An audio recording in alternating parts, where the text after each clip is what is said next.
topics about the sources of energy, in which we have discussed about conventional source of energy, non-conventional source of energy, and types of conventional sources of energy. Today we will discuss the further topics of this chapter, that are basically thermal power plant, hydropower plant, principle of generating hydroelectricity and what is its advantage and disadvantage, improvement in technology for using conventional sources, means conventional sources को use करने के लिए, इनको रखने के लिए बचाकर हमें क्या इंप्रूवमेंट करनी चाहिए हमारी टेक्नोलॉजी के अंदर. Clear? So today we will discuss this topics. Now first of all I will tell you about thermal power plant. Thermal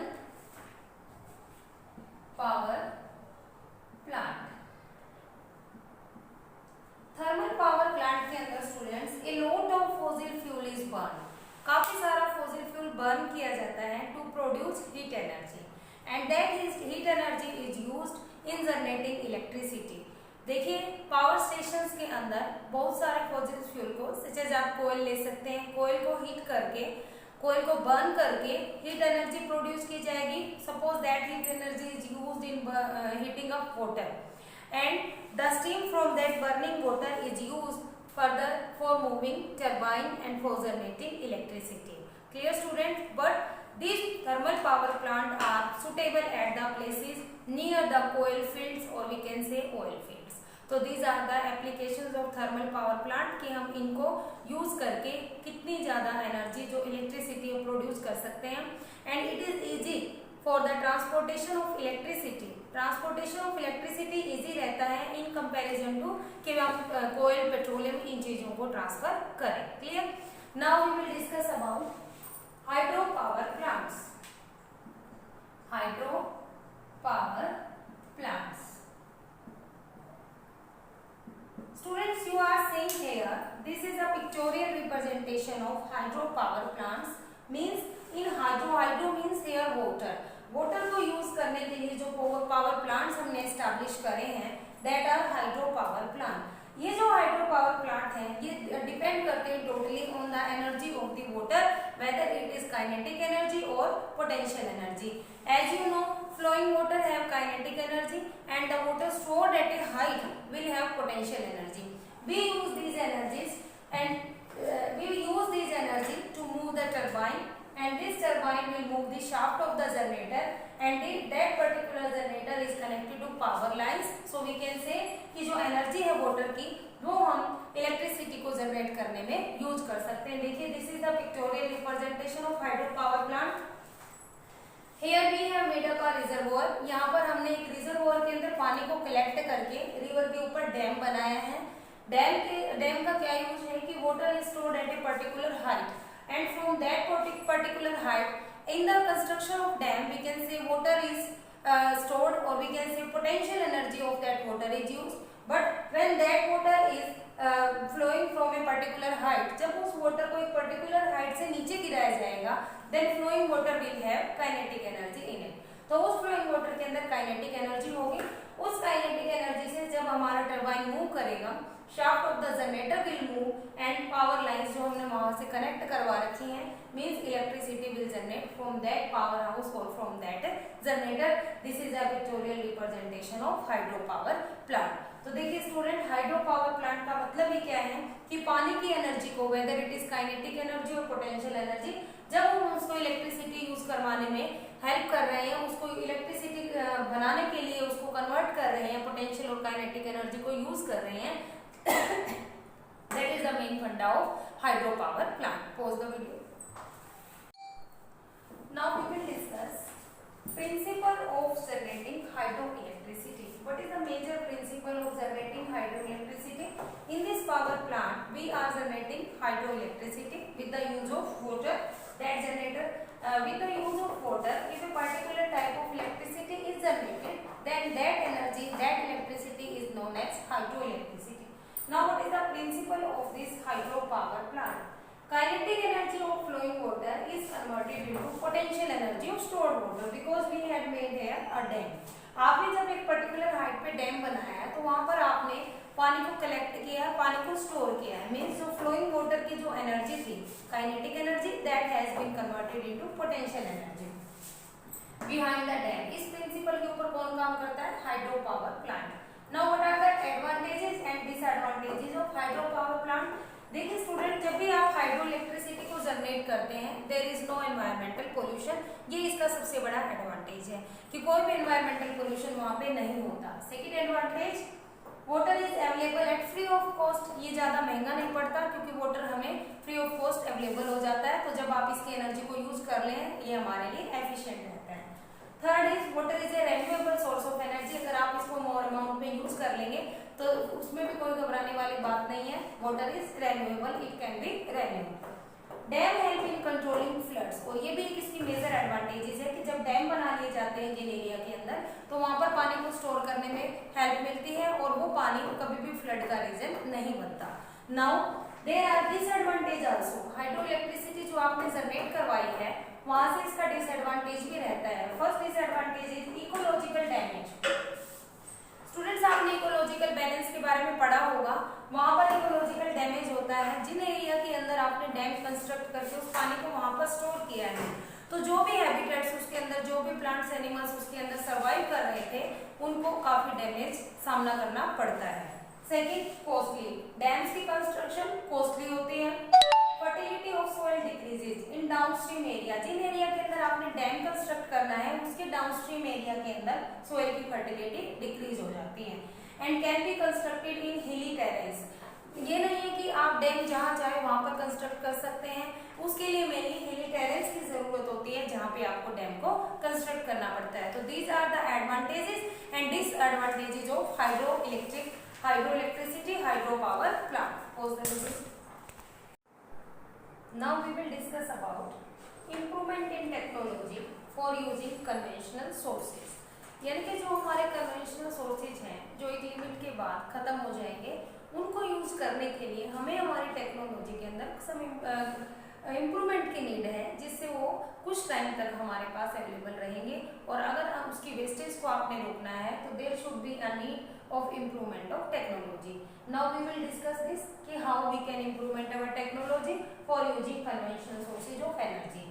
यहाँ पर मैंने कुछ sources of energy आपके सामने mention कर रखे। First is biomass, charcoal, biogas. First of all we have to need कि what is biomass, what is charcoal.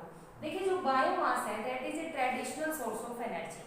जैसे कि cow dung हो गया, waste material हो गए, ह्यूमन बीइंग के, एनिमल्स के, प्लांट्स वगैरह के, वो सभी किसके अंदर आते हैं? बायोमास के अंदर। And the energy obtained by biomass, जो एनर्जी आपको बायोमास से मिलेगी, that is known as bio energy. उस एनर्जी को आप बायो एनर्जी कहेंगे। This energy is used by humans, by animals also. ये एनर्जी यूज की जाती है ताकि वो अपने मसल से क्या कर सके? काम कर सके। And nowadays this energy is also useful in generating electricity. देखिए स्टूडेंट्स, यहाँ पर जो बायोमास है वो एक क्या कह सकते हैं, आपकी ट्रेडिशनल सोर्स ऑफ एनर्जी है। अगर आप इन चीज़ों की बात करेंगे, जैसे कि काउ डंग हो गया, they produce a lot of pollution. जब हम उसको बर्न करेंगे तो लॉट ऑफ पोल्यूशन वहाँ पे जनरेट होगा और वो कम्प्लीटली बर्न भी नहीं होते। ठीक है, तो नीड है कि उनकी, अगर आप उनको यूज कर सकते हैं तो उनको यूज करने के लिए there is a need for improvement in technology. Clear? Second is our charcoal. तो चारकोल क्या है? जब भी आपको वुड जलाना है, जब भी आप वुड को जलाएंगे इन ए लिमिटेड सप्लाई ऑफ ऑक्सीजन, यानी कि अगर वुड को एक लिमिटेड सप्लाई ऑफ ऑक्सीजन में जलाया जाता है तो जो भी वाटर वेपर या जो भी वोलेटाइल मटेरियल उसके अंदर प्रेजेंट होता है वो एडजस्ट हो जाता है, वो बर्न हो जाता है, वो चला जाता है। जो रेजिड्यू बाद में बचेगा दैट इज अवर चारकोल। उसको आप क्या कहेंगे? चारकोल कहेंगे। Charcoal is a better fuel than wood. अगर आप वुड के कंपैरिजन में चारकोल को यूज करते हैं तो वो एक बेटर फ्यूल का काम करेगा।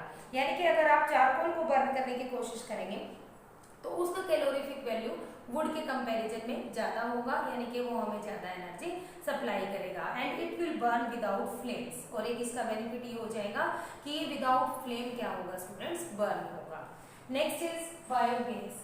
बायोगैस का मतलब यहाँ पर क्या है? नाउअडेज तो बायोगैस जो है काफी एफिशिएंट हो चुका है हमारे लिए। तो बायोगैस क्या है? बायोगैस इन चीजों का मिक्सचर है। There is methane, CH4, carbon dioxide, hydrogen sulfide, hydrogen and nitrogen. On mixing these proportions we get biogas. This is a composition of biogas. तो बायोगैस कैसे बनता है? ये जो बायोगैस है इसको प्रिपेयर करने के लिए आपको एनारोबिक ऑक्सीडेशन करवाना पड़ता है। एनारोबिक ऑक्सीडेशन का मतलब in the absence of oxygen, in the absence of oxygen हमें चीजों को कंबस्टन करवाना पड़ता है, जिससे हमें क्या मिलता है? बायोगैस मिलता है। Means biogas is a mixture of methane, hydrogen sulphide, carbon dioxide, hydrogen and nitrogen. आप इनकी एनारोबिक डिग्रेडेशन करवाएंगे। एनारोबिक डिग्रेडेशन का मतलब इनका डिकम्पोजिशन होएगा bye organic matters.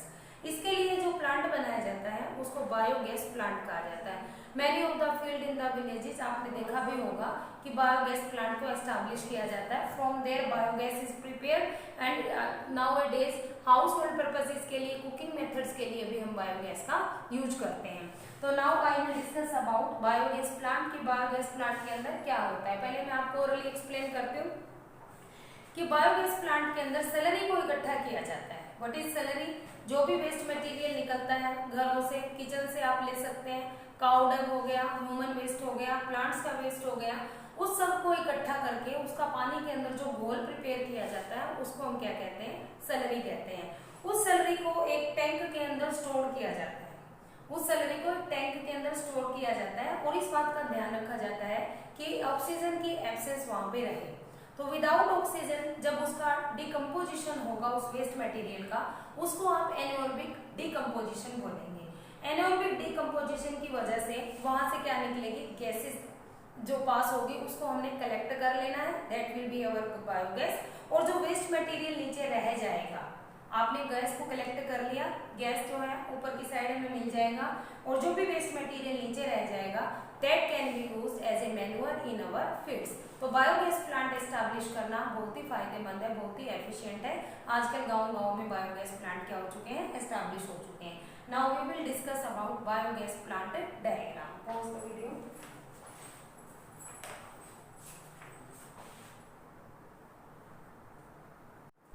Now this is biogas plant. ये आपके सामने बायोगैस प्लांट है। This construction is set here to produce biogas. तो किस तरह से हम यहाँ पर बायोगैस प्रोड्यूस करेंगे, चलिए देखते हैं।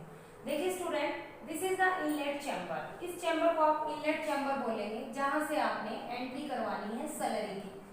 Salary means biomass plus water. और बायोमास मैंने आपको क्या बताया? वेस्ट मटेरियल, काउ डंग ले लीजिए, उसके अंदर ह्यूमन वेस्ट ले लीजिए, प्लांट वेस्ट ले लीजिए, किचन वेस्ट ले लीजिए, वो सारा इसके अंदर आ जाएगा।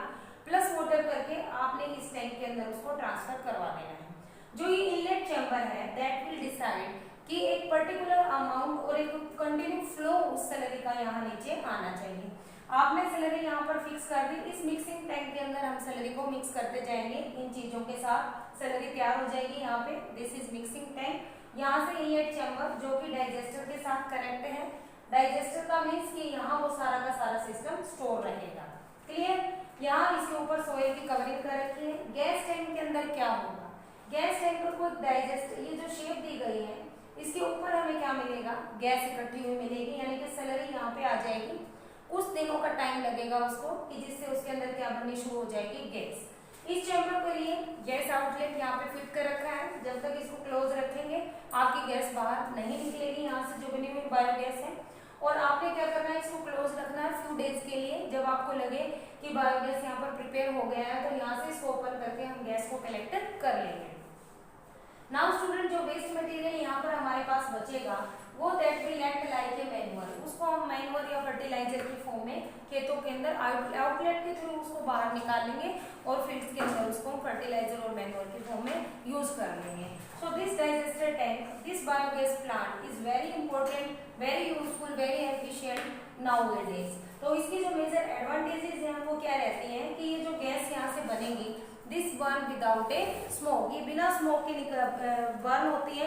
इसकी कैलोरीफिक वैल्यू ज्यादा है, इससे कोई एयर पोल्यूशन नहीं होता, इसको ट्रांसपोर्ट करना आसान है।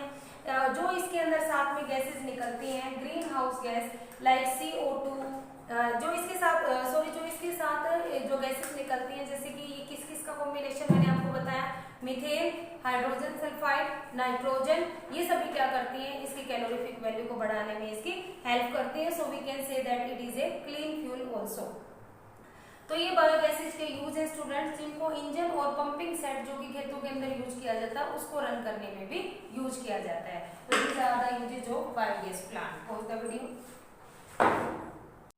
Now we will discuss about next improvement in technology for using conventional source.